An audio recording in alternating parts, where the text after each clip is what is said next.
Truck microbus সংঘর্ষে প্রাণ গেল ৮ জনের, ৭ জন একই পরিবারের। এক বছরে রাজশাহী অঞ্চলে নিহত প্রায় ৪০০। ফিটনেসবিহীন গাড়ি, অদক্ষ চালক ও বেপরোয়া গতি কারণ। নওগাঁয় বেড়েছে নারী নির্যাতন, ২ মাসে ৩ জনকে পিটিয়ে হত্যা। পরকীয়া, যৌতুক ও সামাজিক অবক্ষয় মূল কারণ। ধীরগতির বিচার ব্যবস্থায় পার পেয়ে যাচ্ছে দোষীরা। ৩ দফা মেয়াদ বাড়িয়ে শেষ হয়েছে মাত্র ৬৫ ভাগ। অবশেষে রাজশাহী বিশ্ববিদ্যালয়ের ২টি আবাসিক হল ও একাডেমিক ভবনের নির্মাণ কাজ শুরু। কাজের গুণগত মান নিশ্চিতের আশ্বাস।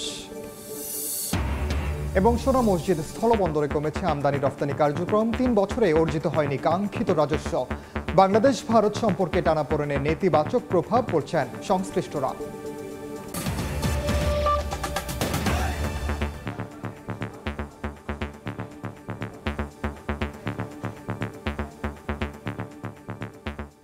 আমন্ত্রণ সময় সংবাদের নিয়মিত আয়োজন। বিভাগীয় সময়ে থাকছে সপ্তাহের 7 দিন ভিন্ন ভিন্ন বিভাগের সংবাদ নিয়ে।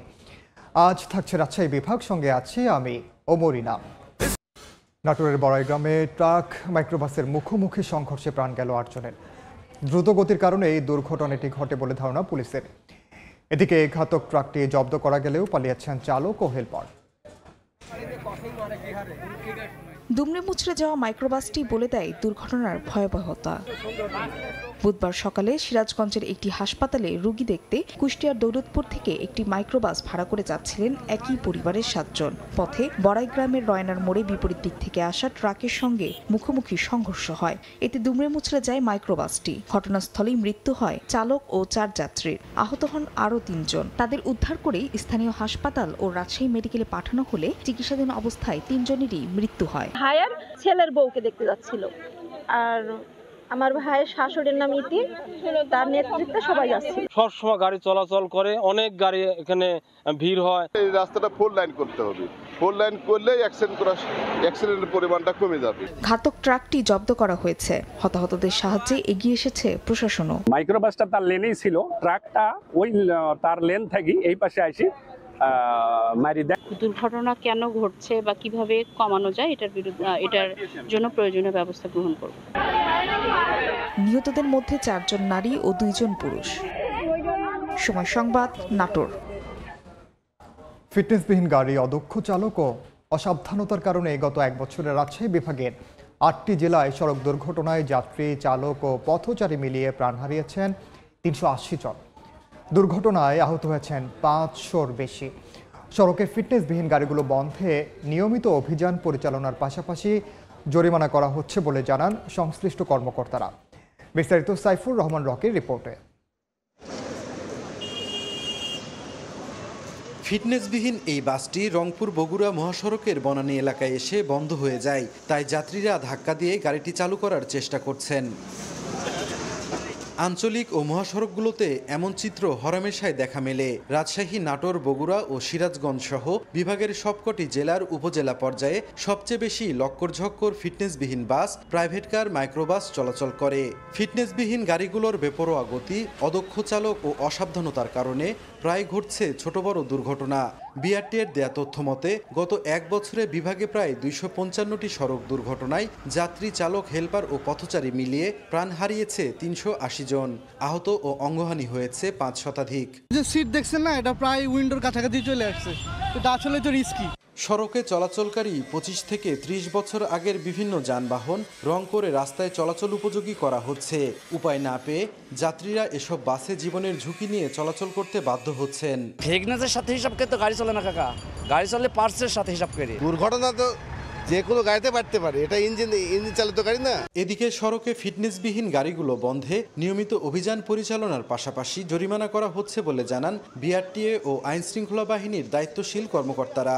ফিটনেস নাই, লক্কর-জক্কর এই গাড়িগুলি গভর্নমেন্ট থেকে 1 জুলাই থেকে এগুলা ডাম্পিং করার কথা ছিল। গত অর্থ বছরে আমরা বিভিন্ন সড়কে, বিশেষ করে ন্যাশনাল হাইওয়েতে আপনি দেখবেন যে শেভরন দিয়েছি আমরা, এবং বাক সরলীকরণে আমরা রোড স্টার্ট দিয়েছি, এবং সেটা আমরা উল্লেখযোগ্য সংখ্যক দিয়েছি, প্রায় 3000-এর মতো।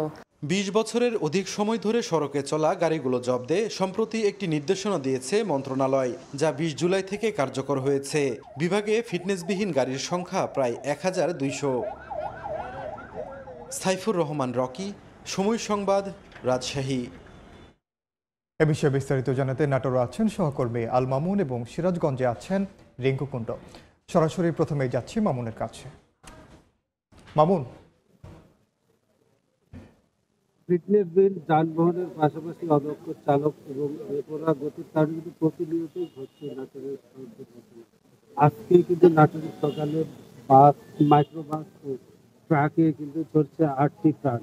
প্রায় দিনই কিন্তু এই দুর্ঘটনাগুলো ঘটে থাকলেও তদারকির অভাব রয়েছে। বিশেষ করে বিআরটিএ কিন্তু কোনো ধরনের কার্যক্রম কিন্তু আমরা নাটোরের চোখে পড়েনি এবং এই ফিটনেসবিহীন যানবাহন যেগুলো রয়েছে সেগুলো কিন্তু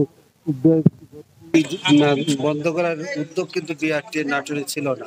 একটি বিষয় যেটি আমরা বলতে পারি যে প্রতি বছর রোজার মধ্যে কিন্তু নাটোরে থেকে প্রায় 1.5 থেকে 200 ফিটনেসবিহীন বাস রংচং করে নতুন করে করা হয়। তবে নাটোর বিআরটিএ কর্তৃপক্ষ বলছে যে ফিটনেসবিহীন গাড়ি তাদের কাছে অনুমতির জন্য আসে না এবং মালিক সমিতি যেটি বলছে যে নাটোরের যে যানবাহনগুলো সেই যানবাহনগুলো কিন্তু এখানে সড়ক দুর্ঘটনার কবলে পড়ে না, যেগুলো পড়ে সেগুলো কিন্তু বাইরের জেলায়, বিশেষ করে নাটোরে 25টি জেলার বাস চলাচল করে এবং এই বাসগুলোর যানবাহনগুলো 25টি জেলার যানবাহনগুলো এই ফিটনেসবিহীন যেগুলো রয়েছে সেগুলো বন্ধ করতে স্থানীয় প্রশাসনের প্রতি দাবি জানিয়েছেন এলাকাবাসীরা। বিশেষ করে দুর্ঘটনায় আহত নিহত সংখ্যা দিন দিন কিন্তু বাড়তেই রয়েছে এবং এই পরিস্থিতির কারণে কিন্তু যেটি হচ্ছে প্রাণহানি, অঙ্গহানি ঘটছে। বিশেষ করে গত 6 মাসে আমরা যেটি একটা তথ্য বলতে পারি হাইওয়ে পুলিশের কাছে যেটি 50 জনের উপরে কিন্তু মৃত্যু ঘটেছে। তবে এই বিষয়ে আমরা আর যানবাহনের অবৈধ যানবাহনের বিষয়ে জানতে আমরা চলে যাচ্ছি সিরাজগঞ্জের রিঙ্গিজুটের কাছে। তিনি জানাবেন সিরাজগঞ্জ এলাকার পরিস্থিতি। অদক্ষ চালক এবং ফিটনেসবিহীন যানবাহনের কারণে কিন্তু মহাসড়কে প্রায়ই ঘটছে ছোট বড় দুর্ঘটনা এবং সিরাজগঞ্জের এই যমুনা সেতু পশ্চিম সংযোগ মহাসড়ক দিয়ে প্রতিদিন কিন্তু প্রায় উত্তরবঙ্গের এবং দক্ষিণবঙ্গের 22 জেলার যানবাহন চলাচল করে এবং এই যানবাহনগুলো যেগুলো ফিটনেসবিহীন বা লক্ষ্যঝক্কর যে সকল গাড়ি থাকে সেই সকল গাড়ি কিন্তু অনেক সময় চালকেরা নিয়ন্ত্রণ হারিয়ে রাস্তার পাশে খাদে পড়ে যায় অথবা মুখোমুখি সংঘর্ষের ঘটনা কিন্তু আসলে ঘটে। এই জন্য কিন্তু আসলে আমরা দেখছি যে প্রায়ই কিন্তু আসলে মৃত্যুর ঘটনা ঘটছে এবং হতাহতের ঘটনা কিন্তু আসলে ঘটছে। এছাড়া একটি বিষয় যেটি রয়েছে মহাসড়কে অবৈধ যে সকল 3 হুইলার রয়েছে সেগুলো চলাচলের যে কারণে সবচেয়ে সড়ক দুর্ঘটনা বেশি হচ্ছে এবং সংশ্লিষ্টরা যেটি বলছে যে এই যে 3 হুইলার অর্থাৎ অবৈধ অটোরিকশা বলি বা সিএনজি যে সকল মহাসড়ক দিয়ে চলাচল নিষেধ সেই সকল যানবাহন যখন মহাসড়কে চলে তাদের সাথে কিন্তু আসলে দুর্ঘটনাটা আসলে বেশি হয় এবং প্রশাসনের পক্ষ থেকে আমরা দেখি যে মাঝে মধ্যে কিন্তু আসলে অভিযান পরিচালিত করা হয় এবং এই অভিযান যখন চলে তখন কিন্তু আসলে কিছুটা 3 হুইলার বা অবৈধ যে সকল যানবাহন সেগুলো কিন্তু চলাচল বন্ধ থাকে, কিন্তু সেই অভিযানটি শেষ হলেই কিন্তু আসলে আবারও দেখা যায় যে মহাসড়কে তারা আসলে দাপিয়ে বেড়ায় এবং এই যে ফিটনেসবিহীন গাড়ি বা যদি বলি যে মহাসড়কে যে দুর্ঘটনা অন্যতম কারণ 3 হুইলার, এই সকল যদি আসলে নিয়ন্ত্রণ করা যেত বা মহাসড়কে চলাচল বন্ধ করা যেত তাহলে কিন্তু আসলে সড়ক দুর্ঘটনা অনেক আসলে কমে আসতো এবং এই যে ঘটনাগুলো ঘটছে এতে কিন্তু আসলে প্রতিদিনই আমরা দেখছি যে পানালির ঘটনা ঘটছে। আমরা যদি বলি যে বিশেষ করে হাট্টিকুমিল গোল চত্বর থেকে পাবনামুখী যে লেনটি রয়েছে অর্থাৎ ঢাকা পাবনা মহাসড়কটি রয়েছে সেই মহাসড়কে আমরা দেখি যে প্রায়ই কিন্তু আসলে দুর্ঘটনা ঘটে এবং বিশেষ করে 3 হুইলারের সাথে এবং রাজশাহী বা নাটোর রোডে যেটি দেখি যে আমরা সিরাজগঞ্জের এই সড়কটিতে আসলে ফিটনেসবিহীন গাড়ির নিয়ন্ত্রণ হারিয়ে মাঝে মধ্যে কিন্তু আসলে রাস্তার পাশে খাদে পড়ে যায় এবং হতাহতের ঘটনা কিন্তু আসলে ঘটে। তো সব মিলে বলা যায় যে এই সকল ফিটনেসবিহীন যানবাহন চলাচল বন্ধ এবং 3 হুইলার যে সকল রয়েছে সেই সকল যদি বন্ধ করা যায় তাহলে কিন্তু আসলে মহাসড়কের সড়ক দুর্ঘটনা অনেকাংশে কমে যাবে বলে জানিয়েছেন পরিবহন সংশ্লিষ্টরা। তো এই ছিল সিরাজগঞ্জের মহাসড়ক থেকে আমার কাছে সবশেষ খবর। সরাসরি যুক্ত ছিলাম নাটোর এবং সিরাজগঞ্জে। সড়ক দুর্ঘটনার বিষয়ে এ পর্যায়ে রাজশাহীতে রিপোর্টার সাইফুর রহমান রকি, তার সঙ্গে আলোচনায় যুক্ত হবেন বিআরটিএর সহকারী পরিচালক আবুল কালাম আজাদ। সরাসরি যাচ্ছি সেখানে। রাজশাহীতে আমরা যেমনটি দেখেছি যে রাজশাহীর যে ফিটনেসবিহীন গাড়িগুলো সেই গাড়িগুলোর কারণে অনেক যে দুর্ঘটনা সেটির পরিমাণ কিন্তু বাড়ছে। আমরা এই বিষয়ে কথা বলার জন্য রাজশাহী বিআরটি অফিসের সহকারী পরিচালক আবুল কালামের আজাদের সঙ্গে যুক্ত হচ্ছে। আমরা তার কাছ থেকে জানতে চাইব আসলে এই যে ফিটনেসবিহীন গাড়িগুলো আছে সেই গাড়িগুলো কেন আসলে ফিটনেস পাচ্ছে বারবার। ধন্যবাদ আপনাকে। আসলে ফিটনেস না পাওয়া গাড়িগুলো কখনো ফিটনেস পায় না, তারা এখানে আসে না এবং তারা ফিটনেস পাওয়ার উপযোগী নয় বিধায় ফিটনেস পায় না।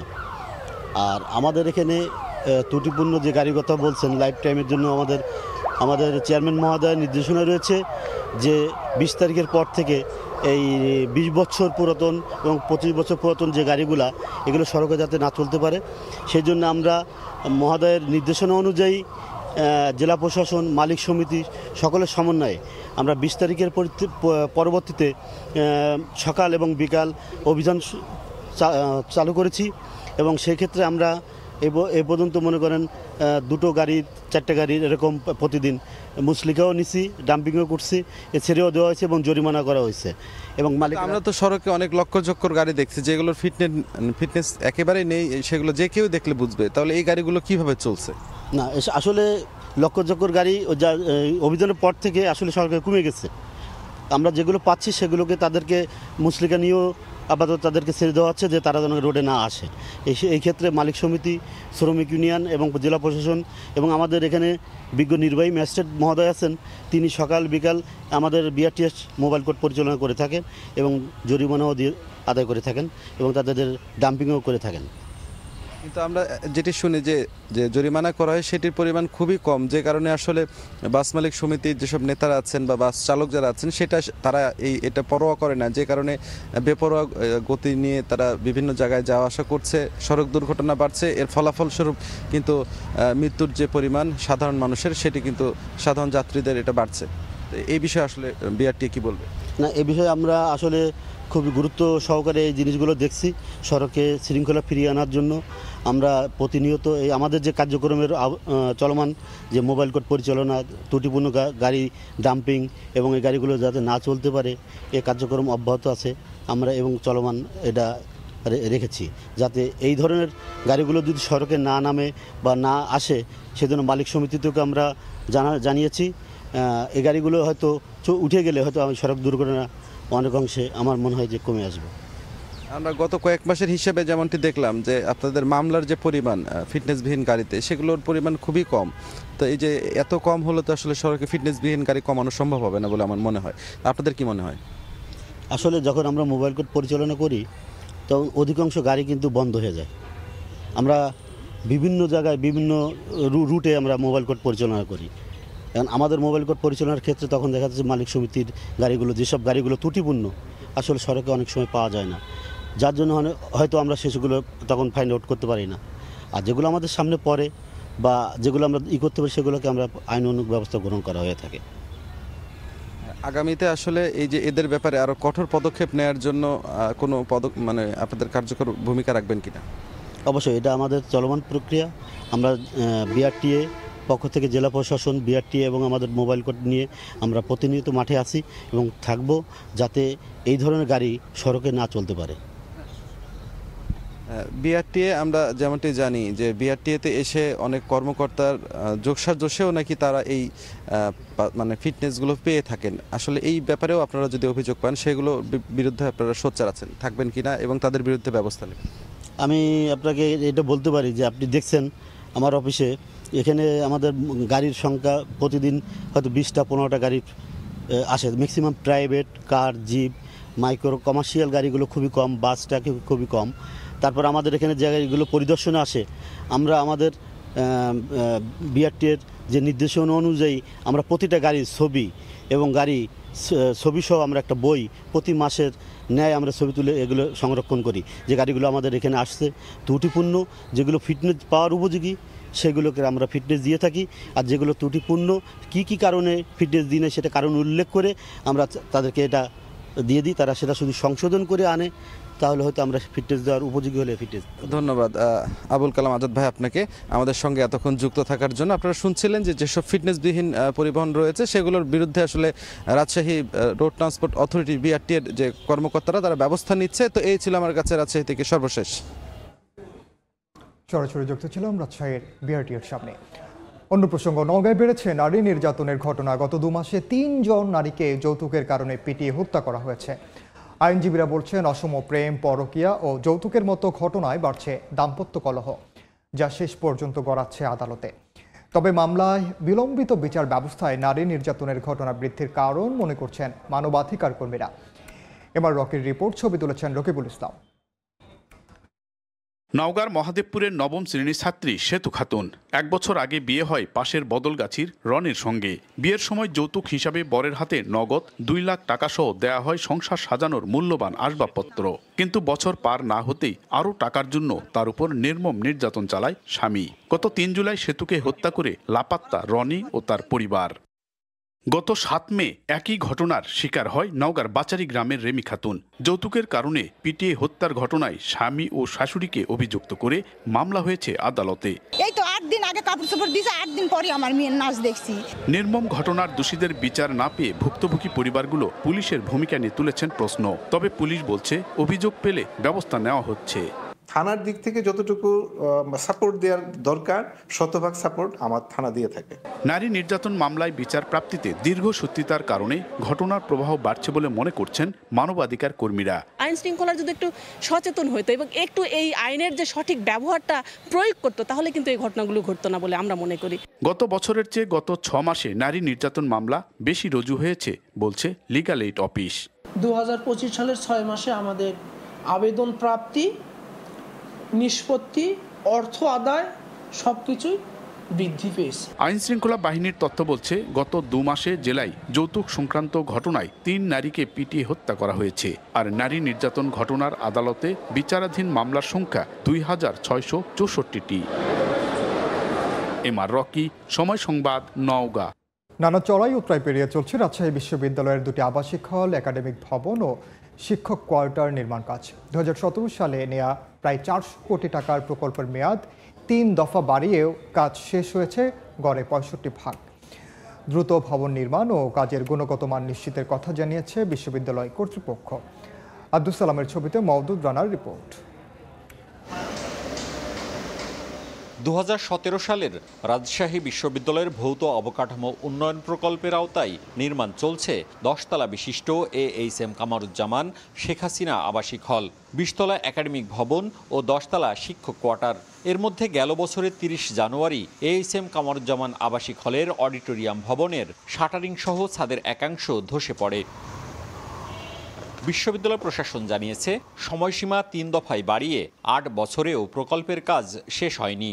নতুন করে মেয়াদ নির্ধারিত হয়েছে আগামী বছরের জুন মাস। 370 কোটি টাকা ব্যয়ে নির্মিত কামারুজ্জামান হল 95, শেখ হাসিনা হল 65, একাডেমিক ভবন ও শিক্ষক কোয়ার্টারের কাজ হয়েছে মাত্র 50 ভাগ। 2টি আবাসিক হল এবং একটি একাডেমিক ভবন, একটি শিক্ষক কোয়ার্টার আছে। তো দীর্ঘদিন থেকে তার কার্যক্রম চলছে, কিন্তু এখনো পর্যন্ত আমরা উল্লেখযোগ্য কোনো অগ্রগতি দেখতে পাচ্ছি না। যখন ওই হলের কাজ শুরু হয়েছিল তখন যারা স্টুডেন্ট ছিল তারা এখন আর স্টুডেন্ট নাই। একটা অ্যাক্সিডেন্টের কারণে দীর্ঘদিন আমাদের কাজ বন্ধ ছিল। তারপর আমাদের গাড়ি মালামাল ঢোকাতেও অনেক প্রবলেম ছিল ওই সময়। এটার কারণে আর দ্রব্যমূল্যের ঊর্ধ্বগতির কারণেই মূলত দেরি। কর্তৃপক্ষ জানিয়েছে দ্রুত ভবন নির্মাণ ও কাজের গুণগত মান নিশ্চিত করতে নানা উদ্যোগ নিয়েছেন তারা। গুণগত মান দেখার জন্য একটা কমিটি আছে, যেটা আমরা বলি ভিজিলেন্স টিম। ভিজিলেন্স টিমের রাজশাহী বিশ্ববিদ্যালয়ের যারা দায়িত্বে আছেন, সম্মানিত অধ্যাপকবৃন্দ, তারা অত্যন্ত খুঁটায় এটা দেখছেন। এছাড়াও আমাদের প্রকৌশলীরাও এই ব্যাপারে অত্যন্ত সজাগ। গত ফেব্রুয়ারিতে কামারুজ্জামান নামের পরিবর্তে শহীদ সাকিব রায়হান হল ও শেখ হাসিনা নামের পরিবর্তে ফাতিমা আল ফারিয়া হল নামকরণের দাবি করেন শিক্ষার্থীরা। তবে নাম পরিবর্তনের বিষয়টি এখনও সিন্ডিকেটে পাশ হয়নি। মওদুদ রানা, সময় সংবাদ। চিকিৎসক ও জনবল সংকটে ব্যাহত হচ্ছে পাবনার একমাত্র বক্ষ ব্যাধি হাসপাতালের কার্যক্রম। 6 দশকের পুরানো হাসপাতালটিতে 2/3 পদেই শূন্য। চরম ভোগান্তিতে সেবা প্রত্যাশীরা। সংশ্লিষ্টরা জানায় জনবল নিয়োগে উদ্যোগ নেওয়ার কথা জানালেন সিভিল সার্জন। সবুজ মোল্লার রিপোর্ট। 1962 সালে পাবনা শহরের শালগাড়ি এলাকায় প্রতিষ্ঠিত হয় 20 হাজার বক্ষব্যাধি হাসপাতাল। এখানে 5 জন চিকিৎসকের পদ থাকলেও আছেন 2 জন। সুইপার, নার্স ও ওয়ার্ড বয় সহ প্রায় সব পদে জনবল ঘাটতি প্রায় 2/3। টেকনিশিয়ানের অভাবে চালু করা যাচ্ছে না এক্স রে, আলট্রাসোনোগ্রাম ও ইসিজি মেশিন। এখানে ডাক্তার কম জন্য আমাদের ক্ষেত্রেও দেরি হচ্ছে। ডাক্তারের একটু স্বল্পতা আছে, যে কারণে হচ্ছে একটু হ্রাস হয়। আমাদের যে উপরের দিকে উপর মহল আছে, আমরা সব সময় আমাদের চাহিদা সবসময় দিয়ে আসতেছি, বলে আসতেছি। যে আমাদের এখানে জনবল সংকট এবং তবে জনবল সংকট সমাধানে উদ্যোগ নেওয়া হয়েছে জানালেন সিভিল সার্জন। বর্তমান সরকার যে উদ্যোগ নিয়েছে যে স্ট্যান্ডার্ড সেটআপ তৈরি করবেন, এই সমস্যা যদি স্ট্যান্ডার্ড সেটআপ তৈরি হয়ে যায় তাহলে আমাদের এই সমস্যা থাকবে না ইনশাআল্লাহ। হাসপাতালটিতে প্রতিদিন গড়ে 100 রোগী চিকিৎসা সেবা নিতে আসেন। সবুজ মোল্লা, সময় সংবাদ, পাবনা। বিবির শালপাড়া সড়কে নির্মাণাধীন 90 মিটার দীর্ঘ সেতুর কাজ। বিকল্প কাঠের সেতুটিও ঝুঁকিপূর্ণ হওয়ায় চরম দুর্ভোগে স্থানীয়রা। প্রায়ই ঘটছে দুর্ঘটনা, তবে সেতুটির নির্মাণ কাজ দ্রুত শেষ করার আশ্বাস এলজিইডির। বিস্তারিত শাহিদুল ইসলাম সবুজের রিপোর্টে। জামঘাটের পাঁচবিবি শালপাড়া সড়কের 90.6 মিটার দীর্ঘ গার্ডার সেতুর নির্মাণ কাজ শুরু হয় 2023 সালের 15 জানুয়ারি। দরপত্র অনুযায়ী চলতি বছরের 8 জুলাই কাজটি শেষ হওয়ার কথা থাকলেও এখন পর্যন্ত অর্ধেকই সম্পন্ন হয়নি। পুরাতন সেতু ভেঙে মানুষ সহ ছোট যানবাহন চলাচল স্বাভাবিক রাখতে পাশেই নির্মাণ করা হয় বিকল্প কাঠের 2 লেন সেতু। কিন্তু 2 বছরেও নতুন সেতুর কাজ শেষ না হওয়ায় নড়বড় হয়ে পড়েছে বিকল্প সেতুটি। ঝুঁকি নিয়ে চলাচলে প্রায়ই ঘটছে দুর্ঘটনা। এই কাঠের ব্রিজ এত ঝুঁকিপূর্ণ যা আমাদের এই মোটর কন্ট্রোলার এগুলা পুড়ে যাওয়ার সম্ভাবনা বেশি। কর্মস্থলে সঠিক সময় আমি পৌঁছতে পারি না এবং আমাদের যাতায়াতের খুবই বিঘ্ন হয়। স্কুলের ছাত্রছাত্রী ভ্যান অটো রিক্সা, একজন পেডালার ভ্যান নিয়ে গেলে সে উঠাইতে পারে না, আরেকজন দিয়ে তার ভ্যান এবং অটো নষ্ট হয়ে যায়। তবে নানা জটিলতায় নির্মাণ কাজে বিলম্ব হলেও দ্রুত সময়ে কাজ শেষ করার আশ্বাস এলজিডি কর্মকর্তার। এখন কিন্তু সবকিছুই আছে এবং কাজটিও বেশ চলছে দ্রুত গতিতেই। আমরা ইনশাআল্লাহ প্রকল্পের যে ডিসেম্বর পর্যন্ত প্রকল্পের মেয়াদ আছে, এর মধ্যেই আমরা ব্রিজটা সম্পন্ন করতে পারব। ঠিকাদারি প্রতিষ্ঠান আইসিএল প্রাইভেট লিমিটেড ও এমডি সোহেল জয়েন্ট ভেঞ্চার 8,57,11,772 টাকার চুক্তিতে সেতুটি নির্মাণ করছে। শাহিদুল ইসলাম সবুজ, সময় সংবাদ, জয়পুরহাট। আরেকবার টানা 3 বছর ধরে কাঙ্ক্ষিত রাজস্ব মিলছে না চাঁপাইনবাবগঞ্জের সোনা মসজিদ স্থলবন্দর থেকে। গেল অর্থ বছরেই রাজস্ব আদায় কম হয়েছে 214 কোটি টাকার বেশি। সংশ্লিষ্টরা বলছেন, বাংলাদেশ ভারত সম্পর্কে টানাপোড়েনের নেতিবাচক প্রভাব পড়েছে আমদানি রফতানি বাণিজ্যে। কমেছে পাথর ও কৃষি পণ্যের আমদানি। জাহাঙ্গীর আলমের তথ্য ও ছবিতে রিপোর্ট। জুলাই গণ অভ্যুত্থানের পর থেকে টানাপোড়েন চলছে বাংলাদেশ ভারত দ্বিপাক্ষিক সম্পর্কে। এর প্রভাবে সোনা মসজিদ স্থলবন্দর দিয়ে ভারত থেকে ফল আমদানি নেমেছে শূন্যের কোঠায়। কমেছে পাথর, আলু, পেঁয়াজ সহ বিভিন্ন পণ্য আমদানিও। এসব পরিস্থিতির জন্য ঋণপত্র খুলতে জটিলতা, ভিসা না পাওয়ার পাশাপাশি অবকাঠামোগত দুর্বলতাকে দায়ী করছেন ব্যবসায়ী ও আমদানিকারকরা। পট পরিবর্তন আগা পর্যন্ত তো ডলারের একটা ক্রাইসিস ছিল, ঠিকমতো এলসি পাওয়া যেত না, যার জন্য আমরা নিজেরাও ওটা কন্ট্রোল করতে পারতাম না। আমদানিকারকগুলো যে মার খেয়েছে, সোনা মসজিদে যারা রানিং ব্যবসা বাণিজ্য করছিল তারা এখন আমদানিগুলো করতে পারছে না। ক্যালকুলেশন করতে যে অনেক সময় দেখা যায় যে কি যখন তার বেনিফিট যখন না আসে, তখন দেখা গেল যে কি অন্য স্থলবন্দর তাকে সিলেক্ট করতে হয়। গাড়ি একবারই নাই বললেই চলে, একমাত্র পাথরের পোর্টে পরিণত হয়েছে। কাস্টমস কর্তৃপক্ষ বলছে, গত কয়েক বছর ধরেই সোনা মসজিদ স্থলবন্দর দিয়ে কমেছে আমদানি রফতানি বাণিজ্য। এতে লক্ষ্যমাত্রা অনুযায়ী হচ্ছে না রাজস্ব আয়। গত অর্থ বছরে রাজস্ব ঘাটতি হয়েছে 214 কোটি 61 লাখ টাকা। সরকার খুবই প্রচেষ্টার মাধ্যমে আমদানি নির্ভরতা কমিয়েছে ইন্ডিয়া থেকে। বিশেষ করে ডাল, চাল, আলু, পেঁয়াজ এই টাইপের আইটেমগুলো এখান থেকে এই সময়ে গত অর্থবছর বা তার আগে প্রতিদিনই 20-25টা করে গাড়ি ঢুকতো। এই অর্থবছরে দেখতেছি আমরা সেই সংখ্যা খুবই মার্জিনাল, একেবারে কমে আসছে। প্রতিদিন হয়তো 1-2 ডালের গাড়ি, কোনো দিন গুড়ের গাড়ি থাকেই না, সপ্তাহে হয়তো 2-3 দিন ঢুকে, সেটাও 2-4-5টা গাড়ি। 2023-24 অর্থ বছরে লক্ষ্যমাত্রার চেয়ে 163 কোটি 67 লাখ এবং 2022-23 অর্থ বছরে রাজস্ব ঘাটতি হয়েছিল 418 কোটি 48 লাখ টাকা। সময় সংবাদ। বিভাগীয় সময়ের শীর্ষ সংবাদগুলো জানিয়ে দিচ্ছি আরেকবার। নাটোরের ট্রাক মাইক্রোবাস সংঘর্ষে প্রাণ গেল 9 জনের, 7 জন একই পরিবারের। 1 বছরের রাজশাহী অঞ্চলে নিহত প্রায় 400। ফিটনেসবিহীন গাড়ি, অদক্ষ চালক ও বেপরোয়া গতি কারণ। নওগাঁয় বেড়েছে নারী নির্যাতন, 2 মাসে 3 জনকে পিটিয়ে হত্যা। পরকীয়া, যৌতুক ও সামাজিক অবক্ষয় মূল কারণ। ধীর গতির বিচার ব্যবস্থায় পার পেয়ে যাচ্ছে দোষীরা। এবং 3 দফা মেয়াদ বাড়িয়ে শেষ হয়েছে মাত্র 65 ভাগ। অবশেষে রাজশাহী বিশ্ববিদ্যালয়ের 2টি আবাসিক হল ও একাডেমিক ভবনের নির্মাণ কাজ শুরু। কাজের গুণগত মান নিশ্চিতের আশ্বাস।